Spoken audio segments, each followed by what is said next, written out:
The Denver Nuggets just made a statement behind Nikola Jokic and Jamal Murray. I was a little worried about this Nuggets team coming into this game because they had just dropped games to the Lakers, Nuggets, and Celtics, and I was wondering if they were legit contenders. They also lost to the Thunder just a couple of nights ago, and then they go out and beat the Thunder by 13, and this was a big-time performance from the Denver Nuggets, and one that I think sends a message to the NBA. Once again, we're here, we're contenders. Now, everything with this squad starts and revolves around the Joker, Nikola Jokic. He and his co-star Jamal Murray dropped 69 last night in the win against the Thunder, and you just can't guard him one-on-one. There's no way that you can ask Isaiah Hartenstein to stop him in one-on-one coverage. He will cook you every time. Actually, that's pretty good defense by Chet. He still gets it back and gets it to go. Doesn't matter. Now you got Jalen Williams guarding him one-on-one, and that's just a recipe for disaster. He just goes right by. Same thing with Hartenstein. A little jab step, getting to the rim there with the opposite hand. That's really tough.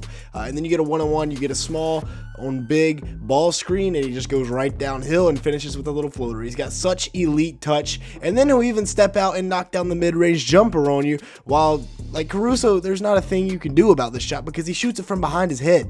His jumper is all jacked up, but hey, it works. If it works for him and he's going to be a 4-time MVP, then there's no way you should change this. And once again, over Jalen Williams, there's nothing you can do about that right there other than just completely deny him the ball. This is elite positioning right here, deep in the post when he catches it, and it's just over from there. And look at the gravity. When he makes this pass, there's at least 3 sets of eyes staring at him, probably all 5. And once again, right here, when he catches this, Shea gets caught sleeping. Terrible defense, terrible seeing both, and Payton Watson sneaks behind him for the dunk. And then we get a one-on-one here with Shea. Caruso is going to come help, but instead, great cut by Russ right to the rim for the easy dunk. And then once again, Wiggins, Caruso, and Chet, all 3 guarding Jokic. They throw it up, and MPJ throws it down. Now, he's got great touch around the rim as well. They can drop it off to him, and they do this very often in the pick and roll. Drop it off to him at about that restricted arc, and I swear I've never seen him miss one of those little runners around the rim.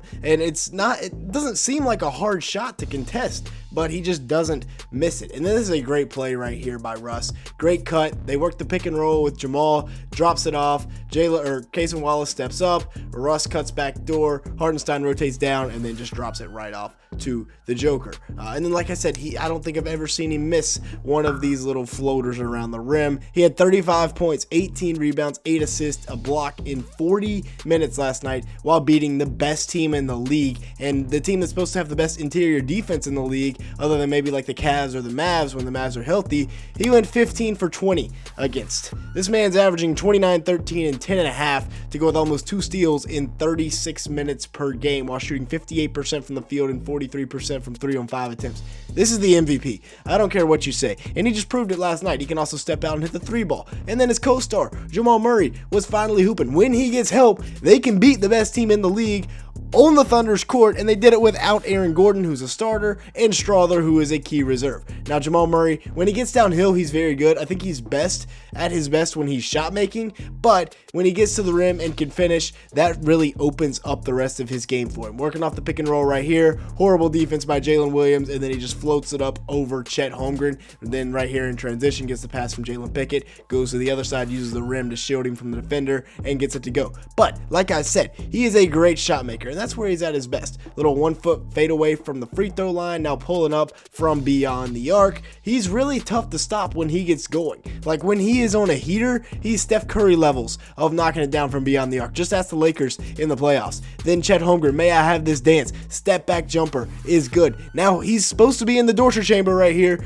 Little screen from Zeke Naji. Casey Wallace is a little tardy on the hedge, and he knocks it down. I mean, he's feeling himself at this point. You can see as he shuffles down the court to give the Nuggets an 8-point lead there. And then this one pretty much ices it. Well, it was pretty much iced already. And then he also has some vision, right? He's still a point guard. A little dancing up top, and then finds Payton Watson. And then even playing a little defense here. Reading it like a book and winning a possession for the Nuggets, where in a game like this, every possession matters. He dropped 34 points, had 6 assists, 4 boards, and 2 steals in 40 minutes of action last night. Went 11 of 22 from the field in 3 of 7 7 from beyond the arc. On the year, he's averaging 21.5, 6.1 assists, 3.7 rebounds, and 1.4 steals in 37 minutes. And I'll admit, I was a little bit worried about Jamal Murray early on, but the efficiency is bang on. This is looking like another vintage Jamal season. With that being said, if you've made it this far in the video, obviously you like something, make sure to hit the like button and leave me a comment down below and hit that subscribe button if you are enjoying at any point. As you can see, there are a large majority of the people that watch these videos are not subscribed to the channel. If that's you, go ahead and fix that. Now let's talk about Michael Porter Jr., who got into his bag a little bit last night. A little hang cross into a shoulder bump, going up over Chet, too little, and then the Thunder do a pretty good job of blowing this play up, except they don't really switch this screen, and it ends up with Shea and J-Dub getting dunked on. So it's supposed to be a little stagger zoom screen action, and then Hartenstein denies it, Jokic pulls out, and that's a throwdown by Michael Porter Jr. And then right here in transition, the only guy in the league, well, one of the only guys in the league that has this green light to pull up from 3 in transition, shot fake, one dribble, knocking it down. He is one of the toughest shot makers in the league. Between Murray and Michael Porter Jr., when they're both on, they have 2 of the toughest shot makers in the league. Like, this is ridiculous, but this is an average shot for him. The fact that he shoots so elite from the field is ridiculous. 17.6 boards, 2 assists last night against the Thunder, on 7 of 12 shooting from the field, 3 of 6 from beyond the arc, and on the year he's averaging about 18.5 to go 7 boards and 2 assists. He's feeling himself this year. 2.1 assists for Michael Porter Jr. That's like the most in his career by a long shot. 51% shooting from the field, 41% from 3. And like I said, with the difficulty of shots, it is ridiculous the way he shoots the ball. Now, as for Russ, him knocking down threes is absolutely huge for this Nuggets team because it takes some of the stress off the Joker. It takes some of the stress off Jamal Murray, Michael Porter Jr. You can't play defense on him like this if Russ is going to hit big threes like that to put him up 11 with 7 minutes left. He can still get to the rim, and he's still elite in transition, and a big reason why the Nuggets are so good in transition. The Nuggets are actually the best team in transition in the league this year, where last year they were 17th. You throw in Russ, you get Brown and Payton Watson more minutes, and all of a sudden they are elite in transition. He also plays very, very well with Nikola Jokic. You can see him right there working off of him. Great cut. And then same thing with Christian Brown. Both of them are elite cutters off of Nikola Jokic. And then working together in transition. Brown with the easy layup right here. Crawls it in over the front rim. And then, like I said, working extremely well with Jokic cutting off of the ball. But shout out to Christian Brown. He's having a big time year. He's also knocking down shots. The Thunder actually had to contest and guard him during the comeback last night for the Nuggets. Once again, another big 3 there. That was huge down the stretch. Brown on the year is averaging about 15.3 points, 5 boards, 2.2 assists, and 1.3 steals in 34 minutes on 57% shooting from the field and 39% from 3 on 3 attempts. And then the last guy we got to talk about, Payton Watson, balled out last night, right? With Russ and Payton Watson, when they're combining to hit like 7 threes in a game, you have pretty much no chance of beating this Denver Nuggets team. That's the most dangerous team in the league. When Payton Watson and Russ combined for more than 5 threes, this team, I'd say, is unbeatable. He was knocking them down last night, though, as well as providing great defense, but he always provides that great defense.